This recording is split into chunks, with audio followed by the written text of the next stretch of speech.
Shalom, shalom, shalom alejem para toda la casa de Israel, la casa de Efraín, la casa de Joseph, como siempre digo, y todos aquellos ajín, ajayot, que también están en la casa de Yehudá y que quizás puedan estar viendo el video, porque la verdad que estamos en transmisión no en vivo, sino que esto lo vamos a estar subiendo para ver y seguir con la continuación del estudio de lo que es Apocalipsis capítulo 8.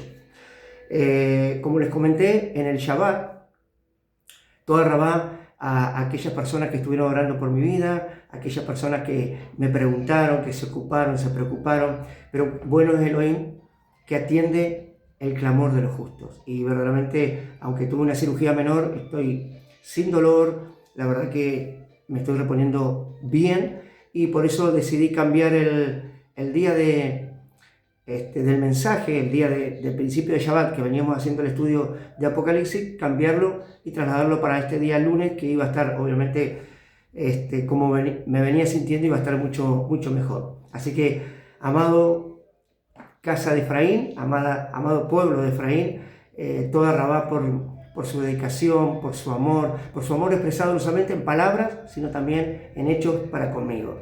Los amo en el amor de Mashiach y vamos a seguir adelante porque el tiempo es ya y ahora. El tiempo está fijado. Apocalipsis 8, vamos a ver que habla de lo que es un resumen del capítulo 1 al capítulo 7. Y en el capítulo 7 vimos lo que eran los 144.000. Y vimos que no eran solamente los escogidos, que no eran solamente los elegidos y apartados. Nos dimos cuenta verdaderamente en el lenguaje y en el metalenguaje que tiene Gilgalut. Nos dimos cuenta de que muchas veces hemos escuchado enseñanza o predicaciones sin conocer el libro a profundidad. Pero hoy nos dimos cuenta que era un remanente. Y que no solamente era un remanente, que era un remanente que no era solamente de este tiempo o del tiempo del porvenir, como siempre dijeron que Apocalipsis es parte del tiempo final y todas las profecías son para el tiempo final, lo cual no es así. Eso no marca el libro, eso lo enseña Yud-Heh-Vav-Heh a través de Mashiach para la revelación a Yohanan. Pero sí nos hemos dado cuenta que ese remanente ha estado durante todos estos 6 milenios en el cual estamos transcurriendo para entrar al séptimo. Entonces nos damos cuenta que a través de ese remanente, tanto vos y yo, como casa de Efraín, pudimos entrar también a ser olivo injertado en el olivo verdadero, para tomar de la misma savia. Digamos, en el olivo, junto al olivo natural, para tomar de la misma savia. Casa de Israel, casa de Yehudá, como dice el profeta Ezequiel, en una sola mano, gobernados por un solo Melech, el Melech David, el rey, el hijo del rey David, y Yehoshua HaMashiach. Esa es una profecía para el tiempo del porvenir, para la venida de Mashiach. Pero en esa vara, que siendo dos se vuelven una, está el olivo injertado en el olivo verdadero. De hecho, que el olivo injertado no nace de ahora. El olivo injertado nace cuando la nación hebrea, cuando el pueblo hebreo sale de Egipto. Muchas naciones, no solamente egipcios, sino muchas naciones que estaban en Egipto en aquel momento, salieron bajo la cobertura del Elohim de Israel. Para que así como recibieron esa verajá de la nube de día y de la columna de fuego de noche, la recibía el pueblo escogido, el pueblo elegido, el cual fue transformado a ser Israel. También aquellos que habían salido juntamente con ellos, para aceptar la misma Torá, para aceptar los mismos mishpatim, leyes, para aceptar los mismos hukim, estatutos, ordenanzas, regulaciones, juntamente con el pueblo escogido, Israel. El olivo injertado con el olivo natural, juntos siendo Had para adorar al mismo Elohim, Yud-Heh-Vav-Heh. Entonces, estas profecías no solamente son o fueron para la casa de Israel, sino para las 7 Kehilot, las 7 congregaciones que estaban en Asia Menor. Dentro de las 7 congregaciones, empezó hablando el mensajero, daba un mensaje que Yehoshua HaMashiach, el Amén, el verdadero, el fiel, el digno de confianza, expresaba a través de esa carta por para que el mensajero lo hablara a través de Yohanan cuando enviaba la carta. ¿Quién le habló a Yohanan? En la visión, el Ruach HaKodesh. ¿Quién era Yehoshua HaMashiach? Quien mostraba a Yohanan para que a través de lo que él escribía mandara al mensajero, al Malach de aquellas congregaciones, para que anunciara lo que tenían como virtud, pero también lo que había que cambiar. Bueno, yo sé que hay cosas, aún hoy, en casa de Efraín, en casa de José, en casa de Israel, que hay virtudes, hay muchas virtudes, pero también sé, en este tiempo, que hay cosas que cambiar, que hay cosas que dejar, que hay cosas que desligar, que hay cosas del cual tenemos que hacer teshuvá para llegar a Yom HaKippurim, el día de la reconciliación, y estar de fiesta, estar en un mismo sentir, estar en una misma emuná, estar en una misma, con una misma fe, como dije, emuná, pero también en una misma oración, en un mismo clamor, porque es día donde Elohim escucha a los sadiquín, escucha a los justos, y la reconciliación viene sobre aquellos que le aman. El que le ama cumple sus mitzvot. El que le ama, ama su palabra. Y qué bonito entender eso, porque cuando empezamos a entender que el que le ama a Mashiach cumple los mitzvot, y los mismos es la Torah viviente, está en Yehoshua HaMashiach, cuando yo le amo, o cuando nosotros le amamos, como pueblo de Israel, vamos a comer de su carne y vamos a beber de su sangre. El que quiera tener vida eterna tendrá que comer de su sangre, tendrá que comer de su carne y beber de su sangre para poder vivir. Y eso también es un metalenguaje. Eso también es un lenguaje que había que desvestirlo y que muchos interpretaron, pero ¿cómo vamos a comer de la sangre de Mashiach? Beber de la sangre de Mashiach. ¿Cómo vamos a comer de la carne de Mashiach? Y a tal punto fue que lo que la Iglesia Católica inventó es lo que se llama hostia. Y cuando ellos comulgan, o cuando se hace el culto a lo que es la comunión de los santos, el mismo cura, el mismo sacerdote da lo que se llama una hostia. Y eso se llama transustanciación, así se llama. Que es que ellos dicen que estamos comiendo o estaban comiendo el cuerpo de Mashiach. ¿Y por qué digo estamos? Porque yo también he venido del cristianismo. Y aunque era niño, mi madre me ha llevado a la Iglesia Católica, mis padres me han llevado a la Iglesia Católica. Y yo empecé a aprender del Mashiach en la Iglesia Católica, llamado Jesús, no llamado el Mashiach, llamado el Cristo. Sin embargo, cuando a la hora de la comunión de esos santos que ellos dicen e inculcan a su pueblo que están comiendo el cuerpo de Mashiach. Eso no es así. Eso es un lenguaje metafórico, un lenguaje simbólico, un lenguaje que había que desnudar. ¿Y cómo se desnudaba? En lo que se dice los emblemas Kadosh, en lo que se dice la cena del Adón. El que no beba de su sangre y no coma de su cuerpo, no puede entrar al reino y no puede recibir vida y salvación eterna. De hecho, que la sangre habla de alegría, pero también de pacto. Y el cuerpo habla de palabra. El cuerpo habla de sabiduría, de entendimiento, de conocimiento. El cuerpo habla de que Elohim derramó su maná para que el pueblo de Israel en el desierto y los que habían salido con el pueblo hebreo en el desierto no murieran de hambre, sino que tuvieran buen alimento. Por eso, en Lucas 4, el mismo escritor, cuando dice que Mashiach dijo, escrito está, no solo de pan vivirá el hombre, sino de toda palabra que sale de la boca de Elohim, Yud-Heh-Vav-Heh. ¿Cuál es la palabra que sale de la boca de Yud-Heh-Vav-Heh? Yeshua HaMashiach. Dicho esto, vamos a abrir la escritura para ir analizando, ir desvistiendo este lenguaje que es precioso. A medida que vamos introduciendo en varios capítulos más, el 9, el 10, de hecho que hoy vamos a tocar en el capítulo 9 dos pasajes haciendo referencia a lo que quiere decir el capítulo 8, Pero a medida que vamos introduciéndonos en los capítulos posteriores, del 9 al 22, vamos a ver cosas extraordinarias. Tesoros escondidos que estaban ahí, pero que no lo veíamos, y que ahora el poder del Ruach HaKodesh, quien nos ha traído luz, que es luz a mis pies y lumbrera a mi camino, el poder del Ruach HaKodesh, el poder de Yud-Heh Vav-Heh a través del Ruach HaKodesh, llamado Ruach HaKodesh, que no es consolador, que vino mal traducido como consolador. El Ruach HaKodesh no es consolador, sino que es abogado defensor, nos instruye, nos capacita con la Torá, desde Bereshit hasta Gilgalut. ¿Y qué significa Torá? Instrucciones.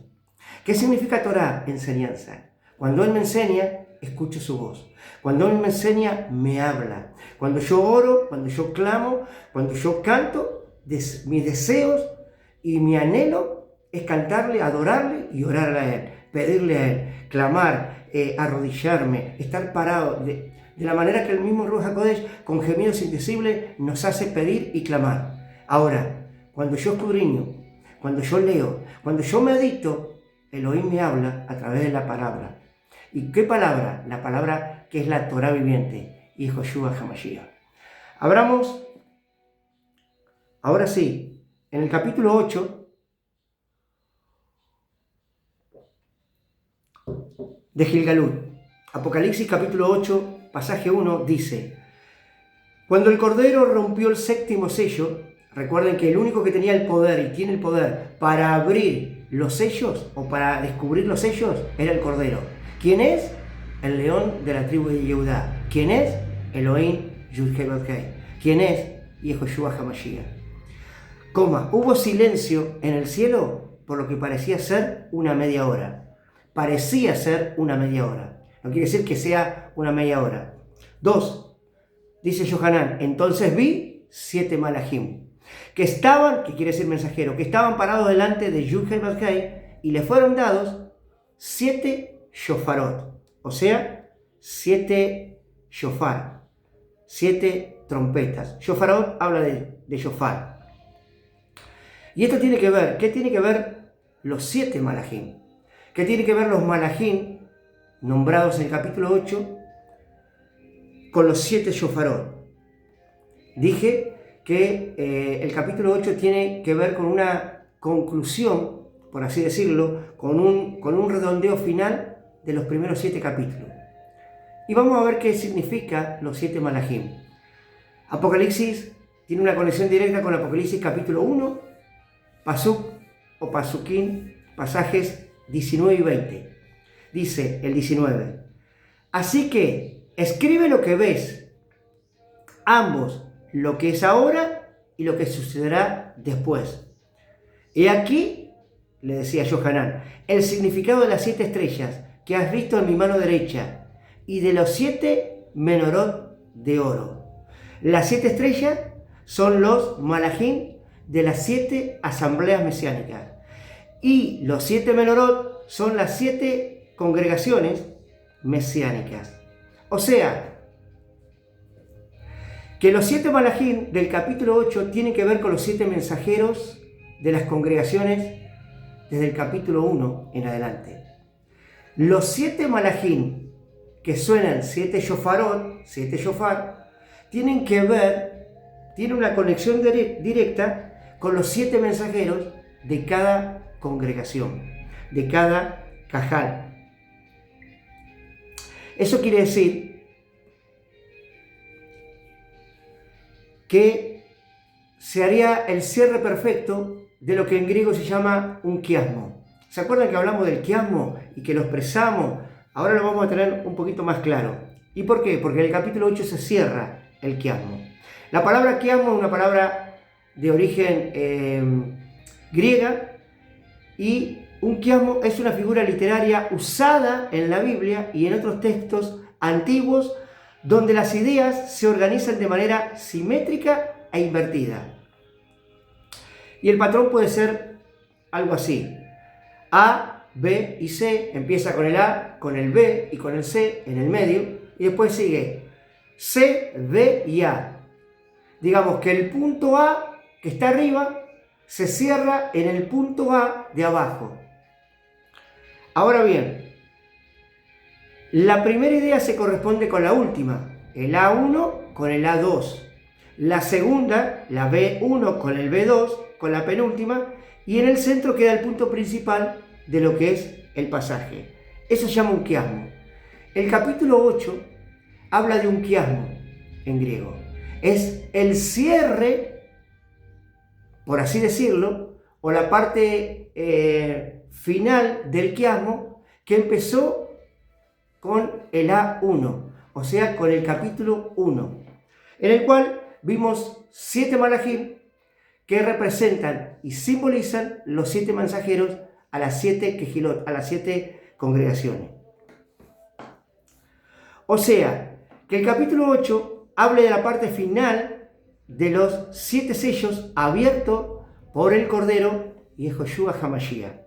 El shofar, trompetas, siempre ha sido asociado y es símbolo de la palabra de Elohim, Yud Hei Bat Hei. Vuelvo a repetir esto. El shofar o los shofarot, las trompetas, siempre han sido símbolo de la palabra de Elohim. Eso quiere decir que los 7 shofarot, las 7 trompetas, los 7 shofares, representan a los 7 milenios donde el remanente de Elohim, Yud Hei Bat Hei, no dejó de hablar Lamed, o sea, su dabar, su palabra. Debemos estar atentos a escuchar no precisamente literalmente sonidos del cielo del shofar, sino más bien debemos escuchar la palabra de Elohim.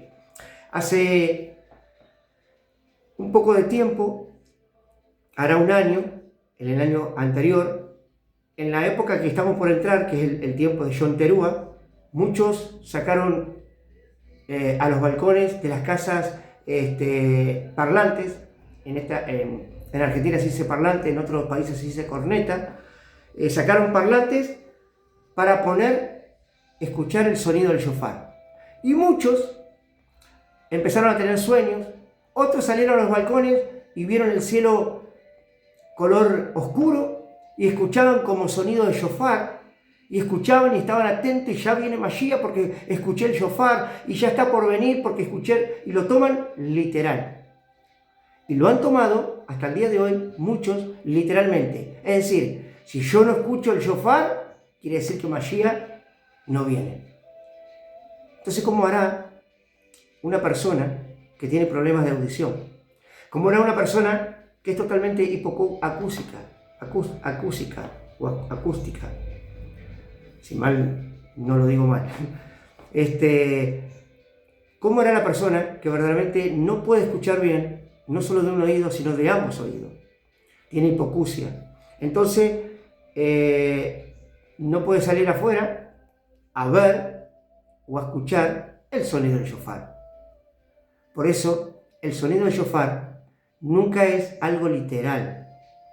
El sonido del shofar habla literalmente de que debemos despertar, literalmente de que debemos estar atentos, literalmente de que debemos hacer teshuvá, arrepentimiento genuino, si no estamos bien, literalmente haciéndonos ver que Mashiach viene pronto porque el tiempo está fijado, literalmente porque suena el shofar, porque la palabra Elohim está hablando, y la palabra de Yud Hei Bat Hei es el shofar.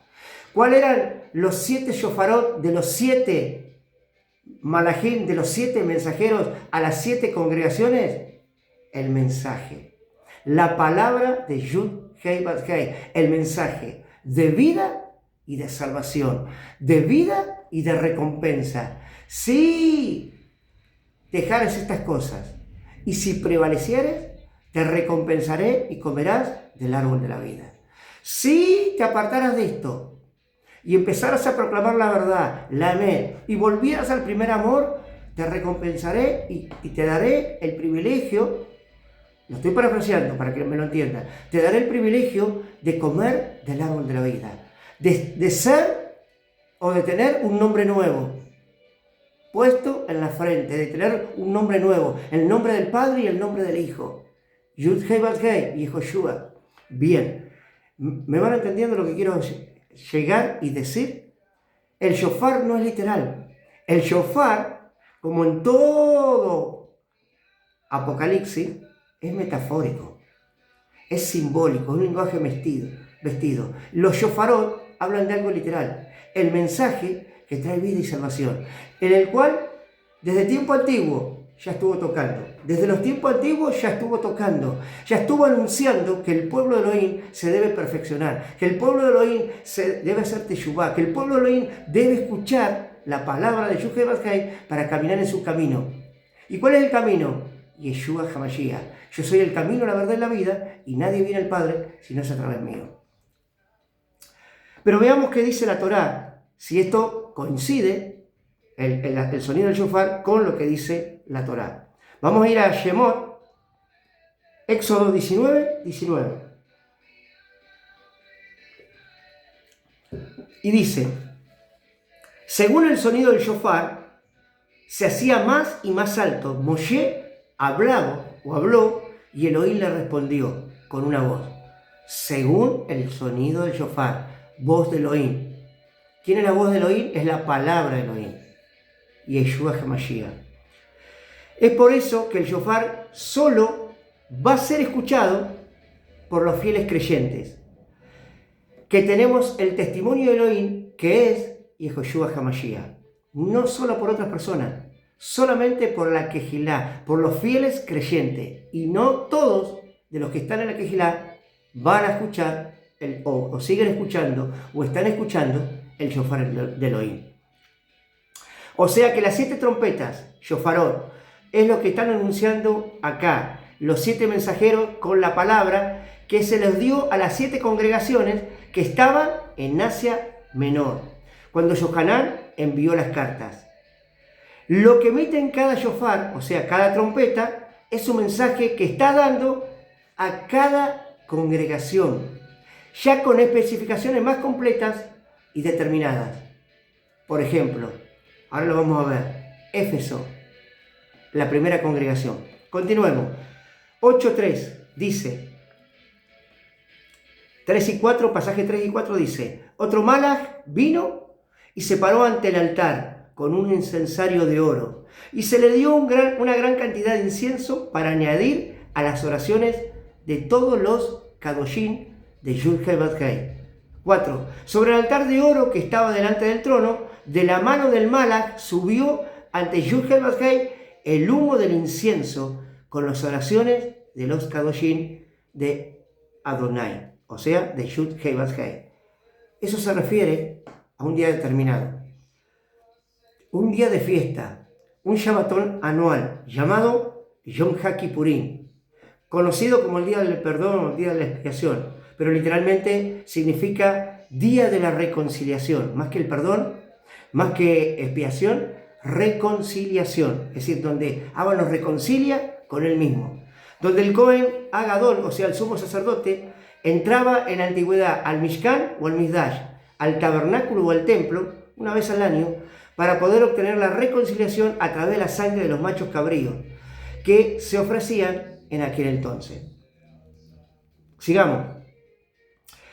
Apocalipsis 8:5 dice, entonces el malach tomó el incensario, lo llenó de fuego del altar, el incensario lo tomó, las oraciones de los kadoshim las tomó, lo encendió, lo llenó de fuego del altar y lo arrojó a la tierra.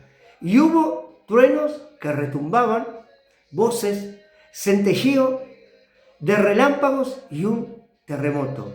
Ese terremoto tiene que ver con lo que en el capítulo 7 es la venida del Mashiach a la tierra por segunda vez. Tener en cuenta que el fuego que está mencionando ahí da inicio al juicio. La pregunta sería, ¿cómo estaba puesta la luna a los que la vieron en el día de la noche? Rojo de sangre. El rojo simboliza la sangre, pero el rojo en algunos lugares simboliza también el fuego. Simboliza que viene a ser juicio. La sangre es símbolo de juicio. La sangre es símbolo de justicia. El fuego es símbolo de purificación, de limpieza, donde los kadoshim donde la gente Kadosh va a ser guardada, va a ser cuidada, porque los Kadoshim, el pueblo de Israel, el verdadero Israel de Yud-Heh-Vav-Heh, no está puesto para la ira. Pasaremos tribulación, pasaremos grande tribulación, pero no está puesto el pueblo de Elohim para la ira de Yud-Heh-Vav-Heh, o sea, para su juicio. El juicio está puesto para la nación. El juicio está puesto para las naciones, el juicio está puesto para los rebeldes, el juicio está puesto para los desobedientes, el juicio está puesto para aquellos que en rebeldía y en iniquidad y en maldad y en perversidad se han sentado en silla de escarnecedores, aún hasta antes de la venida de Mashiach, en el cual el sol se oscurecerá, y por más que después clamen, el juicio vendrá con justicia sobre ellos fuertemente. Y el lagar será pisado en la tierra, primeramente en Israel, y después a todas las naciones de la tierra, por nuestro Adón, nuestro Melech y Yehoshua HaMashiach. Eso habla de juicio. El fuego del altar, el centelleo, los relámpagos retumbaban, el terremoto, habla de la venida de Mashiach, trayendo juicio y justicia a la vez. Apocalipsis 8:6 dice: ahora los 7 malajim, o sea, los 7 mensajeros, con los 7 shofarot, se prepararon para sonarlos. Wow. Y quiero hacer un paréntesis y que vayamos al capítulo 9, el otro capítulo 9, porque los 7 shofarot se prepararon para sonarlos. Pero el capítulo 9, 20, pasaje 20 y 21, habla de que no quisieron arrepentirse, por más que escucharon los shofarot, la palabra de Elohim, durante todos estos anuncios de los 7 mensajeros de Yud-Heh-Vav-Heh. Y dice así: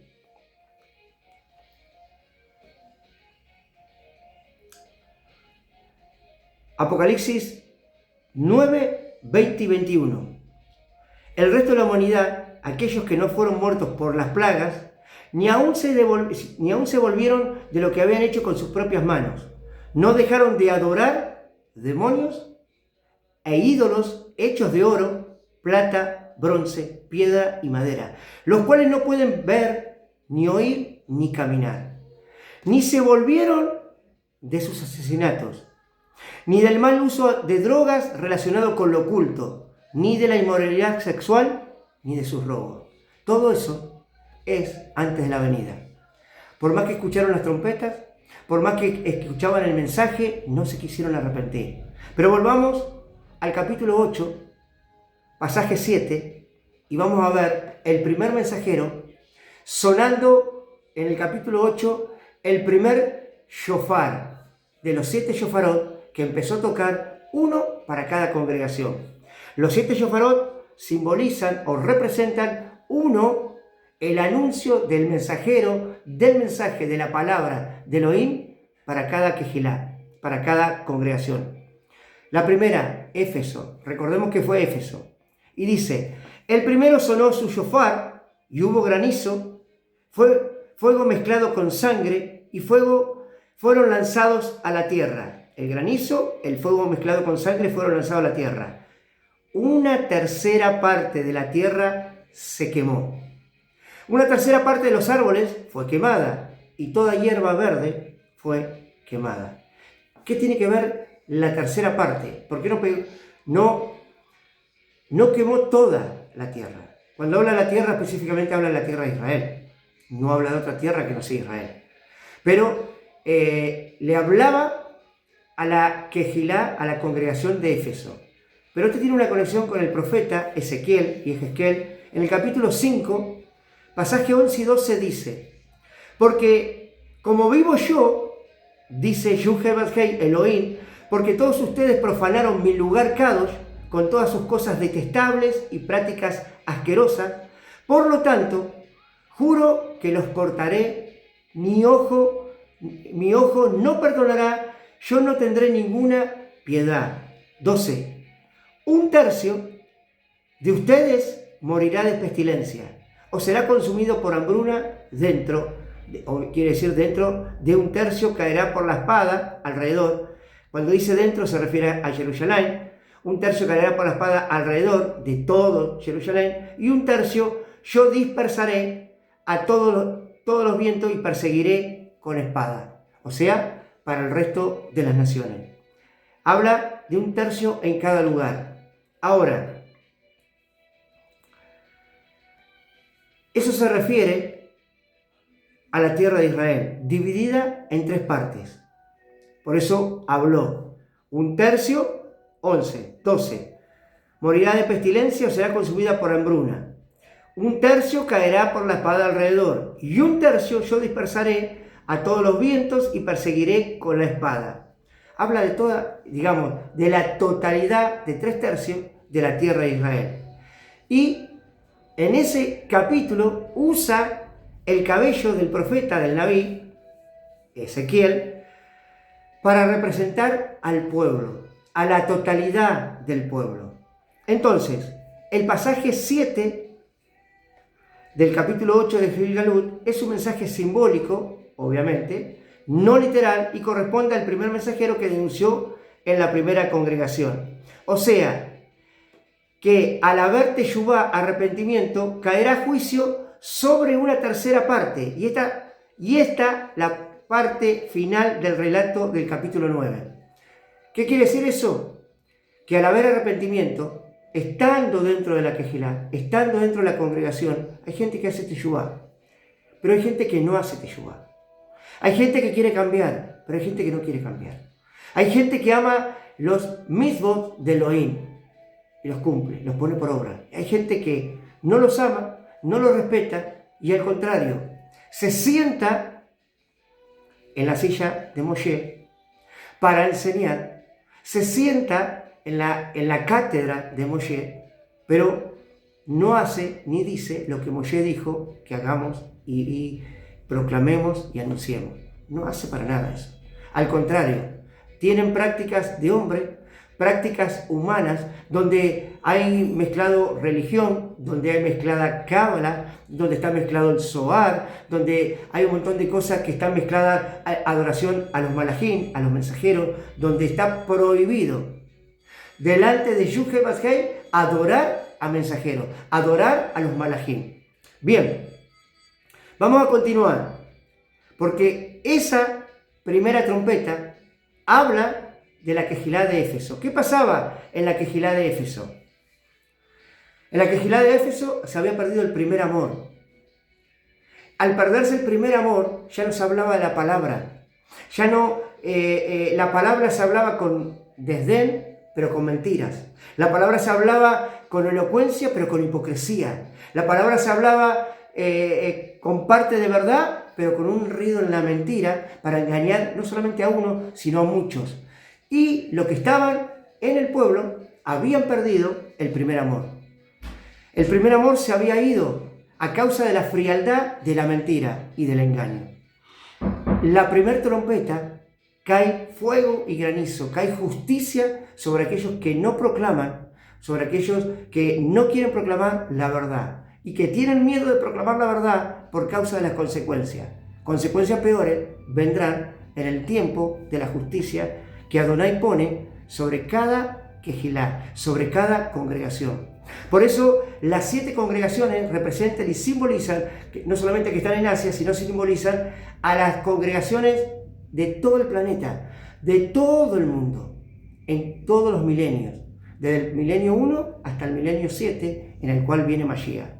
Sigamos, Apocalipsis capítulo 8, pasaje 8, en la segunda trompeta, el segundo shofar, en la cual habla a la congregación de Esmirna. El segundo malaj, mensajero, sonó su shofar, y lo que lucía como una enorme montaña ardiendo fue arrojada al mar. Y otra vez, una tercera parte del mar se convirtió en sangre. No dice toda, dice una tercera parte del mar.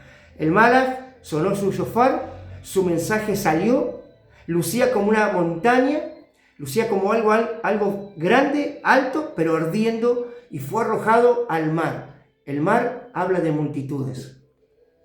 El mar simboliza las multitudes. Apocalipsis 2:10 dice, Esmirna, no tengan temor de lo que están próximos a sufrir. Miren, Hasatán echará a algunos en la prisión para ponerlos a prueba y tendrán tribulación por 10 días. 10, tiempo de tribulación. 10, no literal, obviamente, pero 10 habla de un tiempo fijado. 10 habla de la casa de Israel. 10 habla de los escogidos. Permanezcan llenos de fidelidad, no pierdan la fe, no pierdan la emuná, no se aparten de la esperanza que está en Yeshua HaMashiach, aún hasta el punto de muerte. Como dijo Shaul Pablo, ¿quién me separará del amor de Mashiach? Angustia, dolor, tribulación, gran tribulación. ¿Quién me separará? Envidia, persecución. Ni la misma muerte me separará del amor de Mashiach. Por eso dice, aún hasta el punto de muerte. Y yo les daré vida como sus coronas. En el capítulo 8 vemos que Esmirna suena el shofar, pero esa montaña ardiendo cae sobre las multitudes. Ese mensaje cae sobre las multitudes, pero resulta que las multitudes, dentro de esas multitudes, no todos se salvan. Los que entran, los que obedecen, los que quieren agradar a Yahweh Baskei en la congregación, celebrando el Shabbat, celebrando las fiestas Kadoshim, celebrando las Mikrat Kadosh, las fiestas, las convocaciones apartadas, las convocaciones distinguidas, los Moedim, las fiestas señaladas en el cual Abba Kadosh nos cita para tener un encuentro con Él. No nosotros venimos a Él, sino Él viene a nosotros para tener un encuentro con nosotros. Y eso es lo más maravilloso que puede pasar al pueblo Elohim, al ser humano. Yo no me acerqué a Él, Él se acercó a mí. Y Él fue corbán para mí, para que yo lo que me acerqué con sacrificio vivo y libación pueda subir como olor grato y agradable delante de su presencia y ser como la rosa de Sharon delante de Él, siempre. Pero Él se acercó a mí. Yo no lo escogí a Él, Él me escogió a mí. Y Él me da de beber, Él me da de su mejor agua. Entonces, la Kehilá de Esmirna quiere decir que el mensaje fue dado. El mensaje fue anunciado a muchísima gente en todos estos tiempos. Desde el principio de Adán y Java, en los 6 milenios, fue anunciado el mensaje a mucho mar. Pero esa montaña ardiendo trae juicio, trae separación de aquellos que van a ser o que son Kadoshim a los que son impíos. Y ese fuego va a consumir a aquellos que son rebeldes e impíos. Apocalipsis 8:9. Sigamos. Una tercera parte de todas las criaturas vivientes en el mar murieron y una tercera parte de las naves fueron destruidas. Una tercera parte de las criaturas vivientes del mar murieron. ¿Se dan cuenta que es metafórico? Nos damos cuenta que es simbólico. La tercera parte de los navíos también fueron destruidos. Eso tiene que ver, navío, que se traficaba con lo que se traficaba y con lo que se subsistía con la palabra de Elohim. Tiene que ver con lo que se traficaba y subsistía con la palabra de Elohim. ¿Qué dice en la tercera congregación? Dice, Apocalipsis 2:9, dice: yo sé que estás sufriendo y lo pobre que eres. A pesar de esto, eres rico. Y no solamente habla de la fe, y conozco los insultos de los que se hacen llamar Yehudim, pero no lo son. Por el contrario, son sinagoga de Hasatán. Mucha gente estaba en Éfeso, se había enriquecido, estamos hablando a la Kehilá de Éfeso, se había enriquecido a causa de que Éfeso era una ciudad portuaria y en la cual entraban muchos navíos a traer enriquecimiento, a traer oro, a traer madera, a traer cosas de cedro del Líbano, cedro del Lebanón. Entonces se habían enriquecido. Ser rico representa a los navíos, representa que había mercaderes, y aunque ser rico puede representar también la espiritualidad en la fe, también a nivel material representa la gran economía que había en aquel tiempo, en aquella, digamos, en Asia Menor, en aquel lugar, en aquella ciudad, Éfeso. Entonces, no se debe tomar el pasú literal, sino más bien interpretarlo, como dije, desde el contexto metafórico, porque los barcos, los navíos, son los que siempre han traído las riquezas a lo que es el puerto o la ciudad o el lugar donde entraban los barcos. Quiere decir eso, que la Quejilá de Éfeso, perdón, de Esmirna, Éfeso la primera, la de Esmirna, por eso me quedé pensando, la de Esmirna, había puerto, tanto en ambos lugares había puerto, y en ese puerto se entraba y se salía con mercancía y traficaban con las riquezas. Así también es un paralelismo de cómo traficaban con la palabra de Elohim. Se creían ricos, pero eran pobres. Se creían ricos porque lo que veían ellos a nivel material creían que estaba pasado a lo espiritual, pero eran pobres, ciegos y no veían, y desventurados, dice la palabra. Pobres, ciegos y desventurados. Arrepiéntete, haz teshuvá. ¿Por qué? Porque ni la riqueza material, ni la riqueza espiritual, de que te crees que tenés fe y no la tienes, te van a salvar. A eso quería decir.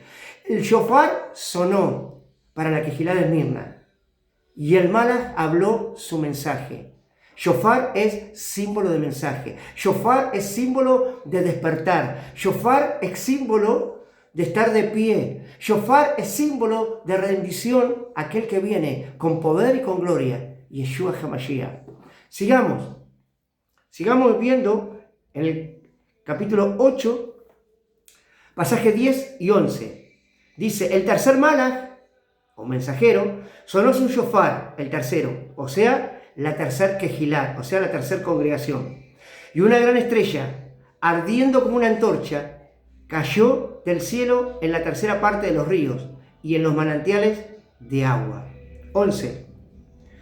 El nombre de la estrella era Amargura, o sea, Mara. Y una tercera parte de las aguas se volvieron amargas. Mucha gente murió por las aguas que se habían vuelto amargas. La palabra es vista en todos los ámbitos, desde Bereshit a Gilgalut, como agua. Cuando esa agua es amarga, es turbia o está sucia, se refiere a que hay una mala doctrina, una mala enseñanza. Y por eso, cuando bebe el pueblo esa agua, le está transmitiendo a aquel que le da de beber el agua turbia, el agua sucia, el agua amarga, muerte a un pueblo. Muerte a una vida, o a muchas vidas, o a un pueblo en sí. Dice Apocalipsis 2.14, la tercera Quejilá, la tercera congregación. No obstante, tengo unas pocas cosas contra ti. El mismo Mashiach, a través de Yohanan y a través de la carta, le entregaba al mensajero y el mensajero hablaba. Sonaba el shofar. Tengo algunas pocas cosas contra ti. Tienes un poco de gente que retienen las enseñanzas de Bilam, quien enseñó a Balac a tenderle trampa a los hijos de Israel, para que comieran comidas que iban a ser sacrificadas a los ídolos y cometer pecados sexuales. El tercer mensaje es de la congregación de Pérgamo. ¡Qué tremendo! Porque había una mala doctrina, había una mala enseñanza, el agua había sido amarga, el agua no era dulce, el agua era el contrario, el agua producía muerte, era el antónimo de la vida. ¿Y dónde lo daban? Como profeta del Altísimo. ¿Dónde estaba? En la Quejilá de Pérgamo, en la congregación de Pérgamo. Por eso el shofarot, cuando sonaron los 7 shofares, el tercer shofar, la tercera trompeta, fue del Malach, del mensajero, para la advertencia. Sal de ahí, sal de ahí. Porque cayó una estrella, cayó un ajenjo, cayó una mentira. Sal de ahí, huye, huye, arrepiéntete. Huye de ese lugar donde no enseñen pasto fresco, donde no te den de comer pastos frescos, donde no enseñen la verdad, donde no te enseñen Torah, instrucción y enseñanza del Elohim vivo. Huye por tu vida, literalmente huye por tu vida. No te quedes. Porque ajenjo será derramado desde los Shamayim, desde los cielos. Y la palabra, el agua, se volverá turbia. Y todos los que beban van a empezar a morir. Algunos rápidamente y otros más lentamente. El tema es que si no se vuelven a tiempo en Teshuvá y en arrepentimiento genuino, nunca van a poder tener vida. ¿Qué dijo Mashiach? El que se vuelve a Él, el que cree en Él, aunque esté muerto, vivirá. Entonces, de la única manera es volver a la sana doctrina, es volver a la sana enseñanza. En Mashiach y en Joshua está la sana enseñanza. Apocalipsis 8:12. Sigamos con el contexto. El cuarto Malach sonó su shofar y la tercera parte del sol fue dañada. Ya lo hemos visto en alguna parte. También la tercera parte de la luna, la tercera parte de las estrellas, o sea, el pueblo de Israel. Tercera parte del sol, tercera parte de la luna, tercera parte de las estrellas. Así, la tercera parte de ella fue oscurecida y el día tuvo un tercio menos de luz. Y asimismo, la noche.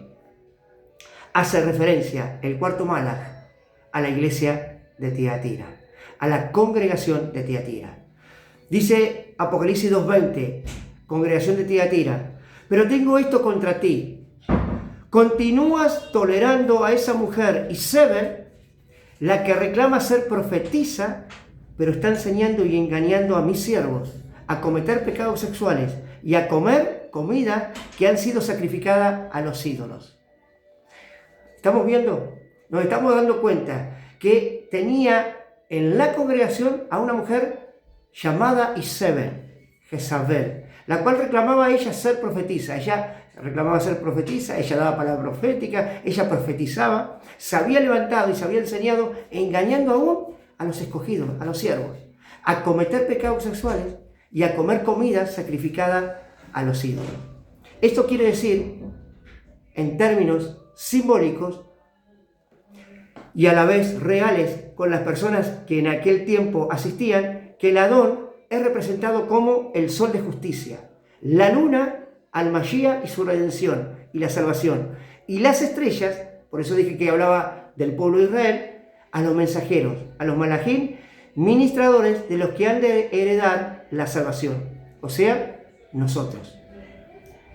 Entonces, cuando dice que la tercera parte de todo esto va a ser afectado, quiere decir que va a afectar a ese tercio de personas pecaminosas. Y no van a tener ni la Gesed, o sea, el favor, ni el sacrificio del Mashiach, ni la asistencia de los mensajeros, ni la luz. No irán a tener luz porque todavía, hasta ese momento, no se le ha amanecido. ¡Qué tremendo! Y prestemos atención. No van a tener luz, no será amanecido. Quiere decir, no han aceptado a Mashiach. No han aceptado a Yehoshua HaMashiach como su luz verdadera, como la luz que ilumina sus pies y hace lumbrera a su camino. Como decía el salmista, tu palabra trae luz a mis pies. Tu palabra ilumina mis pies y es lumbrera a mi camino. Tu palabra. ¿Cuál es la palabra de Elohim? Yeshua HaMashiach. Pero como no le ha amanecido, no le ha despuntado el Shahar, no le ha despuntado el alba, el sol se oscurecía. Tiempo de su venida. La luna no iba a dar su resplandor.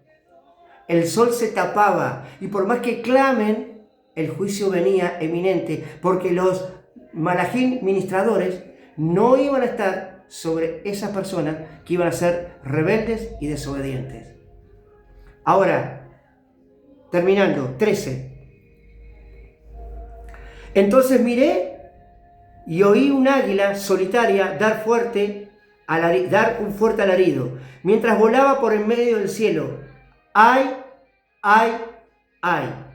A la gente que vive en la tierra, a causa de los restantes toques de los tres malajim, o sea, los tres mensajeros, que tienen que sonar su shofar. Vamos a terminar con una pregunta. Hay un común denominador, y la pregunta se refiere con la expresión de ese común denominador, la tercer parte. ¿Qué simboliza? ¿Qué quiere decir la tercer parte de la luna, la tercer parte del sol, la tercer parte de las estrellas, la tercer parte de la tierra? ¿Qué quiere decir cuando habla de la tercer parte en sí? Y esto también hay que desnudarlo, esto también hay que investigarlo, y esto también es profundo. Por eso dije, vamos a terminar el capítulo 8 con la tercera parte. En conclusión, escuchemos todo. En conclusión, la tercera parte, lo que estamos viviendo como tema central en el capítulo 8 de Gilgalut, Apocalipsis, es que cuando habla de la tercera parte o las terceras partes, se refiere a Israel, solamente a Israel. Amados, el juicio comienza por Israel. De ahí a todas las naciones de la tierra. Pero el juicio comienza por Israel. Así como comienza la apostasía desde Israel, el juicio comienza por la casa de Elohim. Pero vemos que también, aunque el libro es metafórico y simbólico, Apocalipsis me refiero, desde lo real podemos tener una conexión con cosas que ya pasaron. Desde lo simbólico habla de la tercera parte y ven, literalmente se veía la luna o se muestra la luna, la tercera parte dañada, el sol dañado en tercera parte, las estrellas también. Bien, desde lo simbólico, de lo metafórico. Ahora bien, desde lo real tiene conexión con cosas que ya pasaron y algunas pocas que pasarán en tiempos del porvenir, traducidos por algunos o en algunas Biblias como los últimos tiempos. Acá vemos que Yuhei nos está haciendo ver por su palabra que las 2/3 partes están salvas. Hay salvación para las 2/3 partes. Solamente reciben, digamos, juicio una sola tercera parte.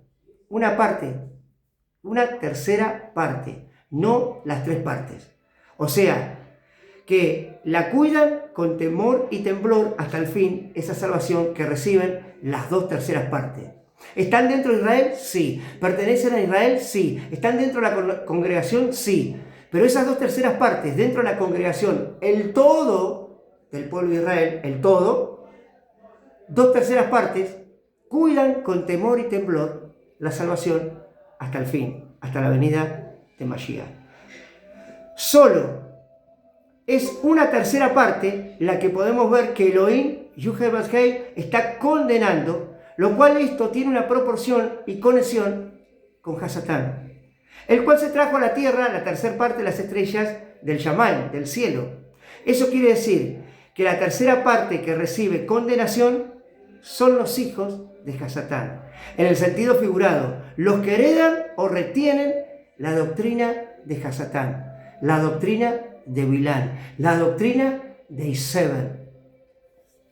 Esto es un remanente que se ha mezclado dentro de la Kehilá, de la congregación, y es por eso que Elohim va a separar en su venida el trigo de la cizaña, el cual se crean juntos. Es por eso que nunca se debe dar por sentado que todos los que asisten a una congregación son fieles creyentes en el Mashiach.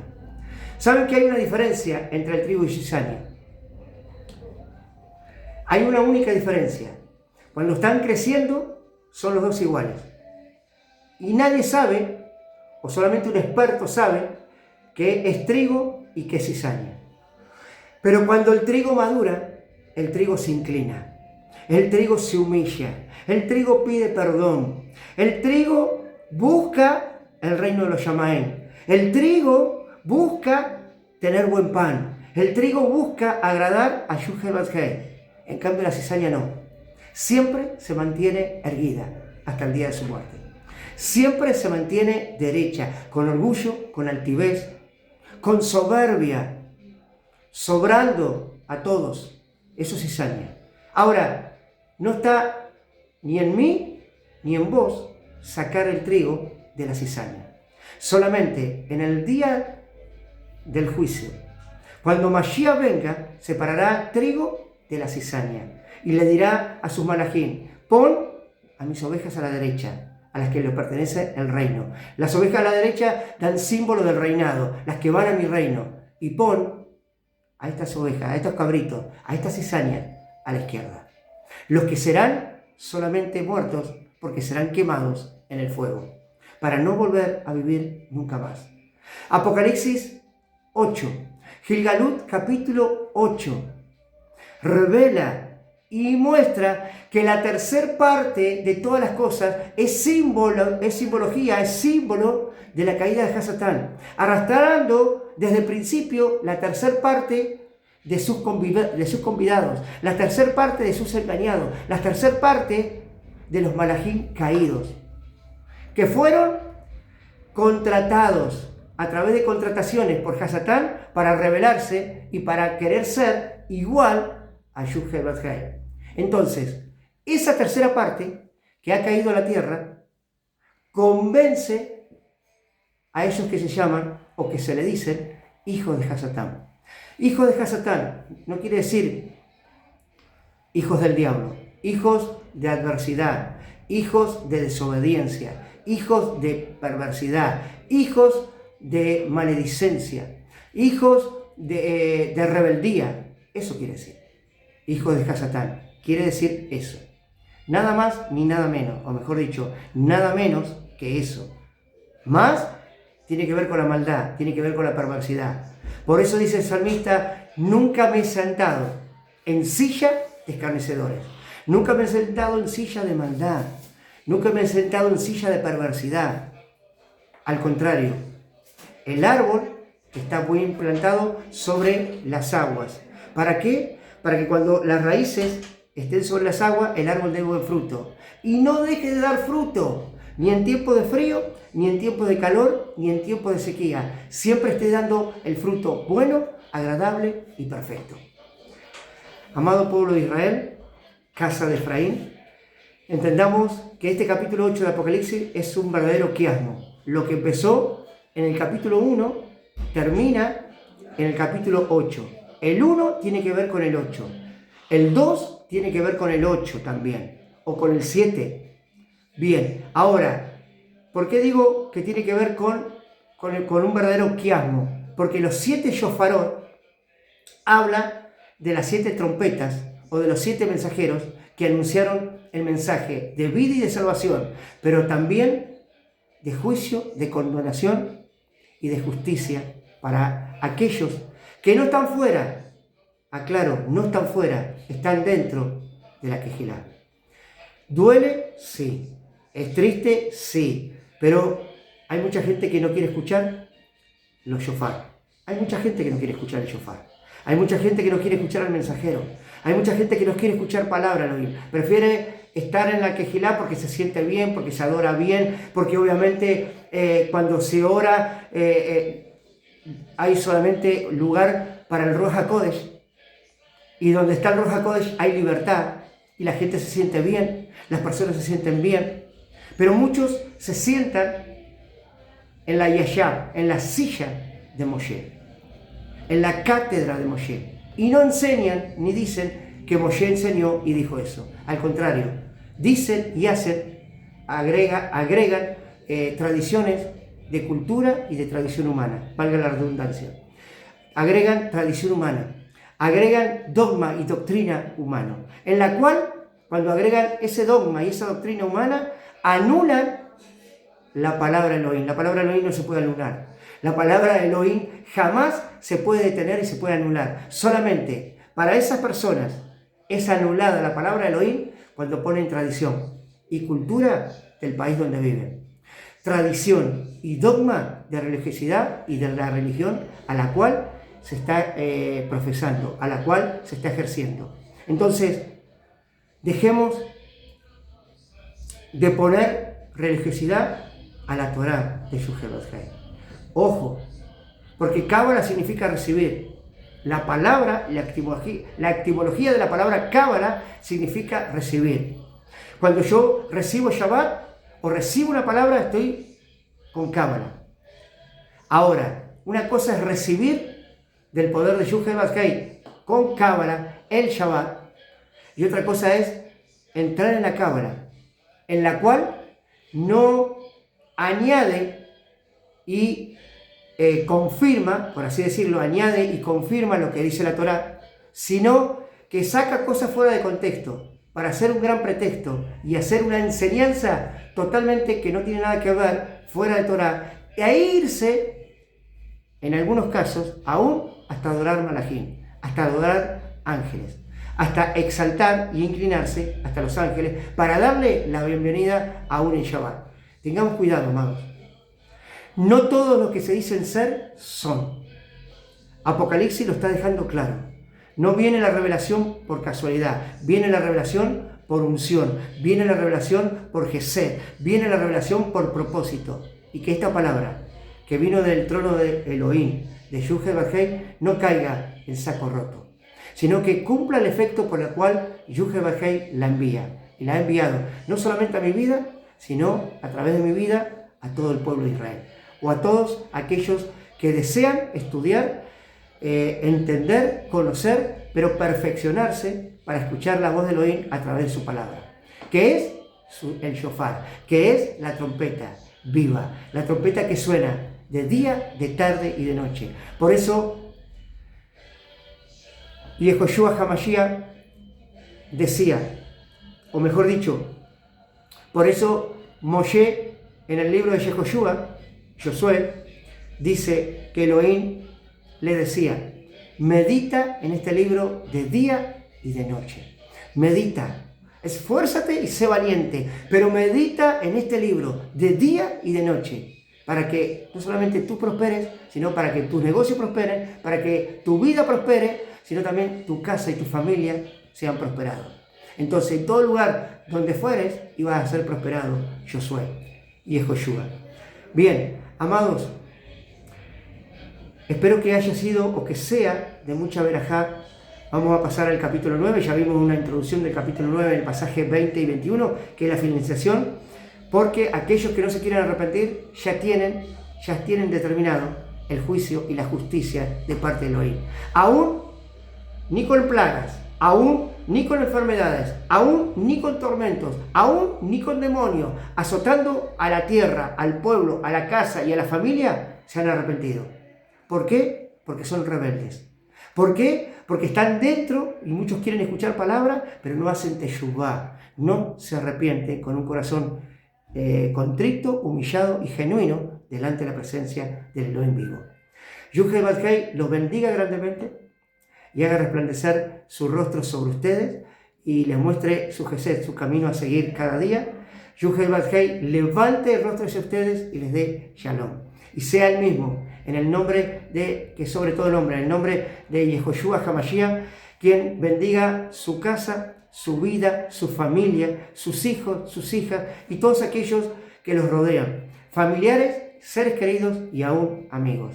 Si Abba así lo quiere, nos encontraremos en el próximo día de estudio, puede ser en Shabbat o no, pero vamos a seguir con Apocalipsis capítulo 9, vamos a seguir estudiando, vamos a seguir introduciéndonos en lo que nos quiere llevar el Ruach HaKodesh, a conocer el tiempo que pasó, el tiempo en que estamos y el tiempo del que ha de venir, el tiempo del porvenir. Shalom Alejem, shalom, shalom a toda la casa de Israel.